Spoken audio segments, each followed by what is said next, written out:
تفسیر القرآن۔ آج کا سبق سورۃ النساء آیت نمبر 105 سے 110 تک۔ اعوذ باللہ من الشیطان الرجیم، بسم اللہ الرحمن الرحیم۔ انا انزلنا الیک الکتاب بالحق لتحکم بین الناس بما اراک اللہ وَلَا تَكُن لِّلْخَائِنِينَ خَصِيمًا وَاسْتَغْفِرِ اللَّهَ إِنَّ اللَّهَ كَانَ غَفُورًا رَّحِيمًا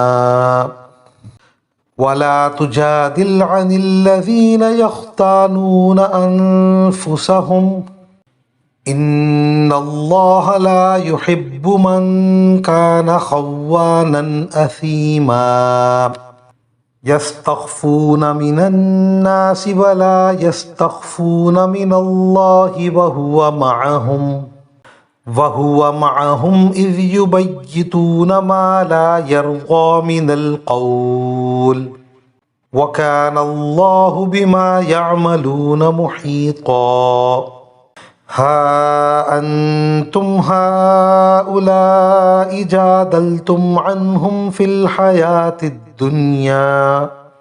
فَمَن يُجَادِلُ اللَّهَ عَنْهُمْ يَوْمَ الْقِيَامَةِ أَم مَّن يَكُونُ عَلَيْهِمْ وَكِيلًا وَمَن يَعْمَلْ سُوءًا أَوْ يَظْلِمْ نَفْسَهُ ثُمَّ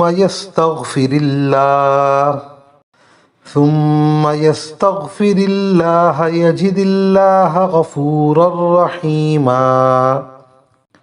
ترجمہ: بے شک ہم نے حق پر مشتمل کتاب تم پر اس لیے اتاری ہے تاکہ تم لوگوں کے درمیان اس طریقے کے مطابق فیصلہ کرو جو اللہ نے تم کو سمجھا دیا ہے، اور تم خیانت کرنے والوں کے طرفدار نہ بنو، اور اللہ سے مغفرت طلب کرو، بے شک اللہ بہت بخشنے والا بڑا مہربان ہے۔ اور کسی تنازع میں ان لوگوں کی وکالت نہ کرنا جو خود اپنی جانوں سے خیانت کرتے ہیں، اللہ کسی بھی خیانت کرنے والے گناہگار کو پسند نہیں کرتا۔ یہ لوگوں سے تو شرماتے ہیں اور اللہ سے نہیں شرماتے، حالانکہ وہ اس وقت بھی ان کے پاس ہوتا ہے جب وہ راتوں کو ایسی باتیں کرتے ہیں جو اللہ کو پسند نہیں، اور جو کچھ یہ کر رہے ہیں اللہ نے اس سب کا احاطہ کر رکھا ہے۔ ارے تمہاری بساط یہی تو ہے کہ تم نے دنیاوی زندگی میں لوگوں سے جھگڑ کر ان خیانت کرنے والوں کی حمایت کر لی، بھلا اس کے بعد قیامت کے دن اللہ سے جھگڑ کر کون ان کی حمایت کرے گا یا کون ان کا وکیل بنے گا؟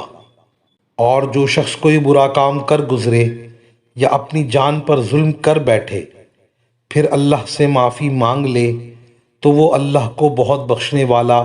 بڑا مہربان پائے گا۔ یہ آیتیں اگرچہ عام ہدایتوں پر مشتمل ہیں مگر ایک خاص واقعے میں نازل ہوئی ہیں۔ خاندان بنو ابیرک کے ایک شخص بشر نے، جو ظاہری طور پر مسلمان تھا، ایک صحابی رضی اللہ تعالی عنہ کے گھر میں نقب لگا کر کچھ غلہ اور کچھ ہتھیار چرا لیے، اور لے جاتے وقت ہوشیاری یہ کی کہ غلے کی بوری کا منہ اس طرح کھولا کہ تھوڑا تھوڑا غلہ راستے میں گرتا جائے، یہاں تک کہ ایک یہودی کے گھر کے دروازے پر پہنچ کر بوری کا منہ بند کر دیا، اور بعد میں چوری کیے ہوئے ہتھیار اس یہودی کے پاس رکھوا دیے۔ جب چوری کی تفتیش شروع ہوئی تو ایک طرف غلے کے نشانات یہودی کے گھر تک پائے گئے، دوسری طرف ہتھیار اس کے پاس سے برآمد ہوئے۔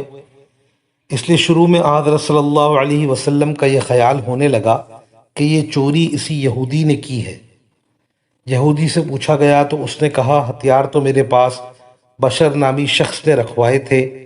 مگر چونکہ وہ اس پر کوئی گواہ پیش نہ کر سکا تھا اس لیے آپ کا رجحان اس طرف ہونے لگا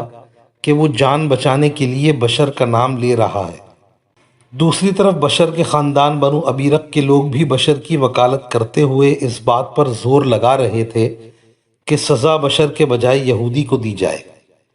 ابھی یہ معاملہ چل ہی رہا تھا کہ یہ آیات کریمہ نازل ہو گئیں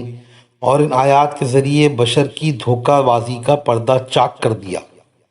اور یہودی کو بے گناہ قرار دے کر بری کر دیا گیا۔